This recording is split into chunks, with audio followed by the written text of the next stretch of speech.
Pada Nashmika. Nashmika. வாங்கண்ணா.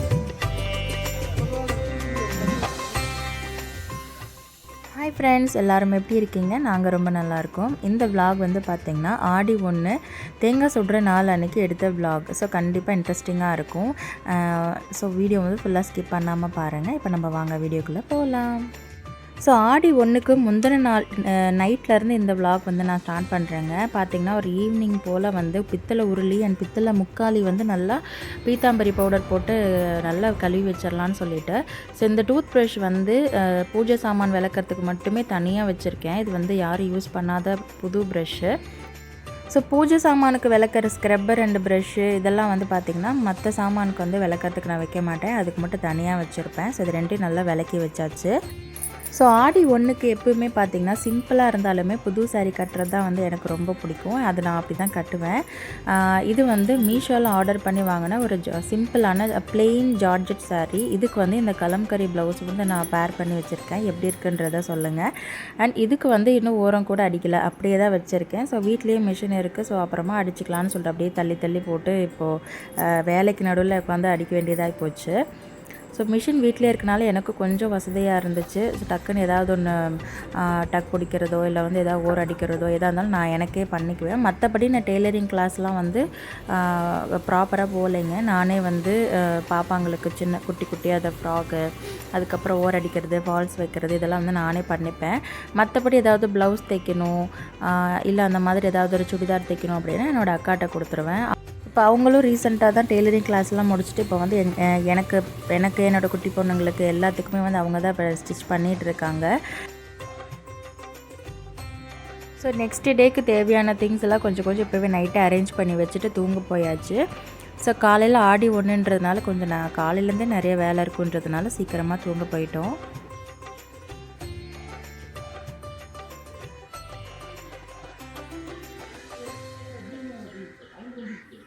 காலையில் பார்த்திங்கன்னா என்னால் ரொம்ப சீக்கிரம்லாம் இப்போ எந்திரிக்க முடியறதில்ல. பிகாஸ் குட்டி பாப்பா வந்து நைட்டெல்லாம் தூங்காமல் ரொம்ப ராவடி பண்ணுறதுனால நான் காலையில் சீக்கிரமாக எந்திரிச்சு செய்யணும்னு நினைக்கிற வேலையெல்லாம் அப்படியே கொலாப்ஸ் ஆகிடுதுங்க. ஸோ காலையில் ஒரு 8 மணி பக்கமாக தான் எந்திரிச்சு ரூம் விட்டு வெளியே வந்தேன்.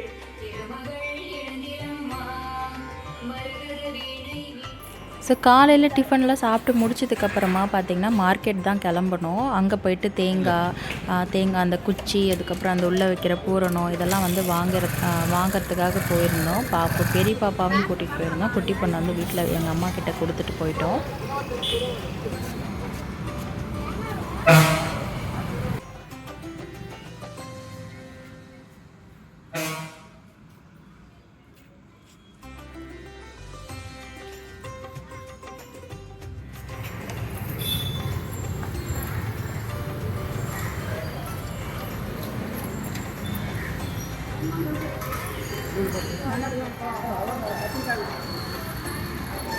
தெரியுது 130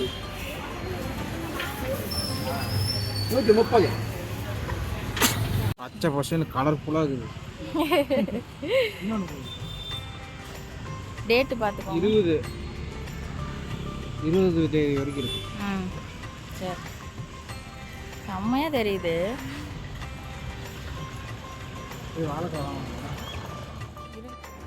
மார்க்கெட் போயிட்டு அப்படியே கொஞ்சம் கொஞ்சம் வீட்டுக்கு தேவையான காய்கறியெல்லாம் வாங்கிட்டு வீட்டுக்கு வந்தாச்சு. வந்ததுக்கப்புறமா இன்னும் சமையலும் பண்ணல. அதுக்கப்புறம் கொஞ்சம் கொஞ்சம் பூஜை வேலையும் இருக்குது. அதெல்லாம் வந்து பறக்க செஞ்சிட்ருந்தேன். ஸோ ஃபஸ்ட்டு உருளியை வந்து ரெடி பண்ணிவிட்டு பூவெல்லாம் அலங்காரம் பண்ணி வாசலில் வச்சிடலான்னு சொல்லிட்டு அதுதான் ரெடி பண்ணிகிட்ருக்கேன். ஸோ நைட்டே வந்து வாஷ் பண்ணி வச்சுட்டேன் இல்லையா, அதுக்கு உருளிக்கு வந்து மஞ்சள் குங்குமம் வச்சிட்ருக்கேன். இந்த பித்தளை முக்காலியில் என்ன ஒரு விசேஷம் அப்படின்னு பார்த்திங்கன்னா, இது வந்து என்னோடய பாட்டி, என்னோடய அம்மாவோட அம்மா வந்து எனக்கு நான் ஏஜ் அட்டன் பண்ணப்போ எனக்கு கொடுத்த கிஃப்ட்டு. இது இன்னமும் எங்கள் அம்மா வீட்டில் இருந்துச்சு. அப்படியே நான் வந்து சரி முக்காலியில் வந்து அந்த உருளியில் பூ வைக்கலான்னு சொல்லிவிட்டு நான் வந்து எடுத்துகிட்டு வந்தேன்.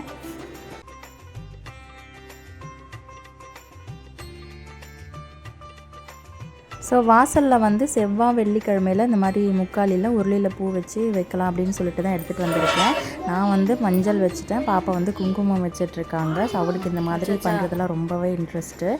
ஸோ வாசலில் இந்த மாதிரி உருளியில் வந்து நல்லா அழகாக கலர்ஃபுல்லாக பூ போட்டு வைக்கிறதுனால என்ன ஒரு நமக்கு பெனிஃபிட் அப்படின்னு பார்த்தீங்கன்னா, நமக்கு வந்து ஒரு பாசிட்டிவ் எனர்ஜி. அதுக்கப்புறம் நம்ம வீட்டுக்கு யாராவது வர்றாங்க அப்படின்னா முதல்ல அந்த உருளியில் இருக்க பூவெல்லாம் பார்த்தாங்கன்னா அவங்களுக்கு கொஞ்சம் மனசுக்கு ஏதோ ஒரு கஷ்டத்தில் வந்திருப்பாங்க, ஏதோ ஒரு மாதிரி மன சங்கடத்தில் வர்றவங்க அந்த மாதிரி பூ பார்க்குறப்போ அவங்களுக்கு அந்த மன கஷ்டமெல்லாம் போய் கொஞ்சம் நல்லாயிருக்கும் அப்படின்றத நான் கேள்விப்பட்டிருக்கேன். அதனால் வந்து அது மட்டும் இல்லாமல் நம்ம அந்த உருளியில் ஏலக்காய், வாசனை பொருட்கள் மாதிரி இந்த லவங்கம், அதுக்கப்புறம் பச்சை கற்பூரம் இதெல்லாம் நம்ம போடுறதுனால நமக்கு நல்ல ஒரு வீட்டுக்கே நல்ல ஒரு பாசிட்டிவ் வைப்ஸ் இருக்க மாதிரி இருக்கும். கண்டிப்பாக நீங்களும் ட்ரை பண்ணி பாருங்கள். ஸோ நீங்கள் ஒரு வாட்டியும் இதை வந்து க்ராஸ் பண்ணி போகிறப்போ உங்களால் அந்த கண்டிப்பாக அதை வந்து ஃபீல் பண்ண முடியும். அந்த மாதிரி ஃபீல் பண்ணிங்கன்னா கமெண்ட்ஸில் எனக்கு சொல்லுங்கள். ஸோ மதியம் லஞ்சுக்கு வந்து பார்த்திங்கன்னா சொரக்காய் இருந்தது, சொரக்காய் கூட்டு வந்து பண்ணிட்டேன்.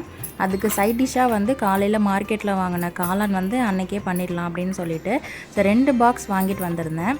காளான் எப்படி க்ளீன் பண்ணுறதுன்னு உங்கள்கிட்ட ஒரு டிப்ஸ் சொல்கிறேன். காளான் வந்து முதல்ல ஒரு வாட்டி வாஷ் பண்ணிவிட்டு அதுக்கப்புறமா அதில் அரிசி மாவு வந்து நீங்கள் போட்டுட்டு இந்த மாதிரி நல்லா நீங்கள் கை வச்சு நல்லா தேய்ச்சி கொடுத்தீங்கன்னா அது மேலே இருக்க கருப்பாக இருக்கிறது அதெல்லாம் வந்து நல்லா க்ளீனாகி பளிச்சுன்னு வெள்ளையாகிடும் காளான். ஸோ பார்க்குறதுக்கே சூப்பராக இருக்கும். நீங்கள் அரிசி மாவு தான் போடணும்னு இல்லை, மைதா மாவு போடலாம். அந்த மாதிரி நீங்கள் போட்டு வாஷ் பண்ணிங்கன்னா உங்களுக்கு நல்ல டர்ட் எல்லாம் எல்லாமே பளிச்சுன்னு போயிடும்.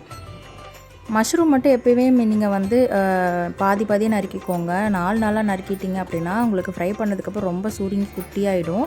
ஸோ இதுதான் கரெக்டான பதம். அந்த சைஸ் வந்து இப்படி தான் கட் பண்ணணும். இதில் வந்து நான் மஞ்சூரியன் பவுடர் போட்டுக்கிறேன். ஒரு 1.25 ஸ்பூன் வந்து கார்ன்ஃப்ளவர் மாவு, 2 ஸ்பூன் அரிசி மாவு, ஒரு 1/2 ஸ்பூன் வந்து பார்த்திங்கன்னா மிளகாத்தூள் போட்டு தண்ணி வந்து ரொம்ப நிறைய ஊற்றி பிசைஞ்சிடக்கூடாது. மஷ்ரூம் பொறுத்த வரைக்கும் அதுலேருந்தே தண்ணி வந்து விடும் வெளியே. ஸோ தண்ணி நம்ம லைட்டாக தெளித்து இந்த மாதிரி பெரட்டி வச்சிட்டோன்னா அதுவே போதுமானதாக இருக்கும். ஸோ இது வந்து கொஞ்சம் நேரம் ஊறட்டும்.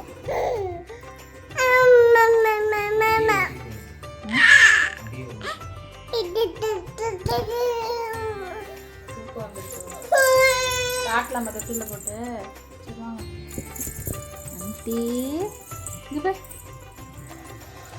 குட்டி பாப்பாவை தூங்க வச்சதுக்கப்புறமா வந்து எல்லோரும் லஞ்ச் சாப்பிட்டோம். சொரக்காய் கூட்டுக்கும் இந்த மஷ்ரூம் சில்லிக்கும் அவ்வளோ டேஸ்ட்டாக இருந்துச்சு. ஸோ இந்த டேஸ்ட் காம்பினேஷன் வந்து யாருக்கெல்லாம் பிடிக்கும், அப்படி பண்ணாதவங்க கண்டிப்பாக வீட்டில் ட்ரை பண்ணி பாருங்கள், சூப்பராக இருக்கும். ஒரு 3 மணி பக்கமாக தேங்காய் வந்து ரெடி பண்ண ஆரம்பித்தாச்சு. என்னோடய வீட்டுக்காரர் தான் வந்து பண்ணிகிட்ருக்காங்க. பாருங்க, இங்கே பாருங்க, அழகு பாப்பா, குட்டி பாப்பா வாச்சப்படியில் உட்காந்துக்கிட்டு இருக்குது.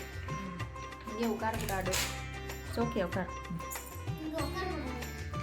அப்படி சொல்லுவாங்க உங்கள் அப்பா. அங்கே தான் உட்காந்து தேங்காய் உரைச்சாங்க. பரவாயில்ல. அழகி இங்கே பாருடா. ராஷ்மிகா, ராஷ்மிகா.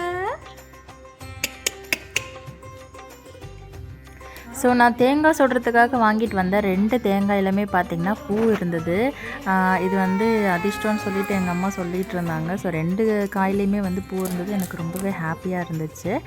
அண்ட் இந்த தேங்காய்க்குள்ளார வந்து இந்த பூரணம் போடுவாங்க பார்த்திங்களா, அதுக்கு ரொம்ப நேரமாக என்னோடய வீட்டுக்காரர் வந்து என்னென்னவோ பண்ணி பார்க்கவும் அது ரொம்ப ஸ்லோவாக போயிட்டு இருந்தது. ஃபைனலாக இந்த மாதிரி ஒரு மெத்தட் கண்டுபிடிச்சி சீக்கிரமாக வந்து பூரணம்லாம் உள்ளே போட்டு முடிச்சிட்டாரு.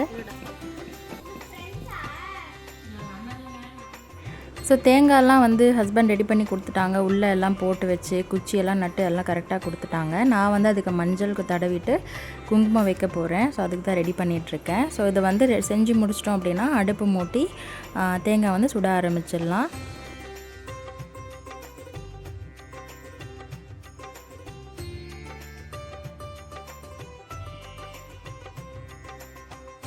சாயங்காலம் 5 மணி ஆனதுமே நான் வந்து பார்த்திங்கன்னா ஃபஸ்ட்டு விளக்கேற்றி தூபம் போட்டுட்டேன். வீடெல்லாம் சாம்பிராணி போக காமிச்சிட்டு நல்லா பூஜைமே வந்து ரெடி பண்ணிவிட்டு அதுக்கப்புறமா வந்து பார்த்திங்கன்னா தேங்காய் சுடுறதுக்கு போகணும். பார்த்திங்கன்னா கரெக்டாக பாப்பாவுக்கு சாப்பாடு ஊட்டுற டைம் அவள் தூங்கி அப்போ தான் எழுந்திரிச்சாளா. ஸோ அவளுக்கு முதல்ல சாப்பாடு ஊட்டிடலான்னு சொல்லிட்டு நான் ஊட்டிகிட்டு இருந்தேன். கூடவே பார்த்திங்கன்னா என்னோடய ஹஸ்பண்ட் வந்து நெருப்பெல்லாம் ஊட்டுறதுக்கு அதில் அடுப்பு எல்லாம் ரெடி பண்ணிகிட்டு இருந்தாங்க. இந்த அடுப்பை பார்த்திங்கன்னா நாங்கள் எங்கள் வீடு கிரகப்பிரவேசம் பண்ணப்போ வாங்கின 2 அடுப்பு மண் அடுப்பு வாங்குவோம் பார்த்திங்களா. ஸோ அந்த அடுப்பை எடுத்து வச்சு இந்த மாதிரி விறகுலாம் போட்டு அடுப்பு மூட்டிகிட்டு இருந்தாங்க. இருங்கன்னு முதல்ல அதை பிடிக்கிட்டோம்.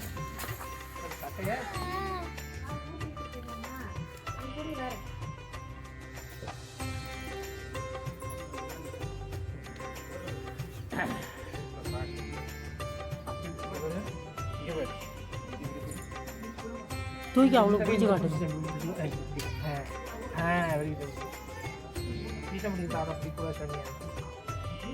இந்த கை இங்கே இந்த கை இங்கே பிடிச்சிடாமா இங்கே இல்லை இல்லை பேலன்ஸ் ஏன்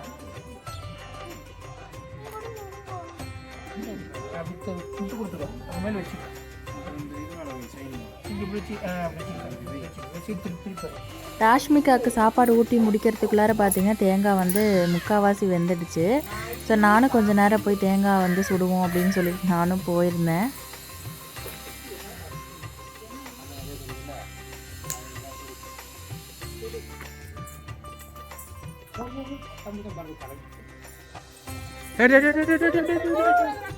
பார்த்திங்கன்னா எங்கள் வீதியிலே நாங்கள் ஒருத்தர் மட்டும்தான் வந்து தேங்காய் சுட்டுட்டு இருந்தோம். இது யாருமே வந்து தேங்காய் அங்கே சுடலை. கொஞ்சம் ஏமாற்றமாக இருந்தது. பிகாஸ் நாங்கள் வந்து சின்ன வயசுலேருந்தே நல்லா நெருப்பு மூட்டி கும்பலாக வந்து தேங்காய் சுட்டுருக்கோம். இந்த வருஷம் பார்த்திங்கன்னா ரொம்பவே தனியாக சுடுற மாதிரி இருந்துச்சு. பட் இட்ஸ் ஓகே, அடுத்த வருஷம் பார்த்துக்கலாம். தேங்காய் வந்து ரெண்டுமே குச்சியிலேருந்து தனியாக பிரிஞ்சு தனியான அடுப்புலேயே போய் நின்றுக்குச்சு. அதுக்கப்புறம் அடுப்பெல்லாம் அணைச்சிட்டு தேங்காய் தனியாக எடுத்துகிட்டு வந்துட்டோம்.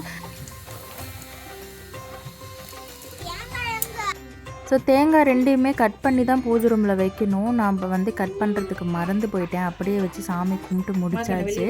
அதுக்கப்புறமா சாப்பிட்லான்னு சொல்லிட்டு எடுத்துகிட்டு வந்து என்னோடய ஹஸ்பண்ட் தான் வந்து கட் பண்ணிட்டு இருந்தாங்க. நல்லாவே வெந்திருந்தது, உள்ளார சூப்பராக டேஸ்ட்டாக இருந்துச்சு. ஸோ இந்த கொஞ்சமாக தான் இருக்கும். இந்த மாதிரி உள்ளே இருக்கிற அந்த பூரணத்துக்கு தான் வந்து எங்கள் வீட்டில் எல்லோரும் வந்து நான் எங்கள் அக்கா சின்ன பிள்ளையா இருக்கப்போ அடிபட்டு சாப்பிடுவோம். அந்த டேஸ்ட் எங்களுக்கு வந்து ரொம்ப பிடிக்கும். அண்ட் தேங்காயில் பூவெல்லாம் இருந்தது, அதனால் ரொம்பவே டேஸ்ட்டாக இருந்துச்சு. அண்ட் ராஷ்மிகாவுக்கும் இது வந்து தலை ஆடி, பிகாஸ் அவள் பிறந்ததுக்கப்புறம் கொண்டாடுற முதல் ஆடி. ஸோ அதனால் அப்படி சொன்னேன். ஸோ இந்த விலாக் எப்படி இருந்ததுன்றதை மறக்காமல் கமெண்ட்ஸில் சொல்லுங்கள். பிடிச்சிருந்தா ஒரு லைக் கொடுத்துட்டு உங்கள் ஃப்ரெண்ட்ஸ் அண்ட் ஃபேமிலிக்கு ஷேர் பண்ணி விட்டுருங்க. ஸோ உங்கள் எல்லாரையும் நான் வந்து நெக்ஸ்ட் வீடியோவில் பார்க்குறேன். அது வரைக்கும் பாய் பாய், டேக் கேர் ஃப்ரெண்ட்ஸ்.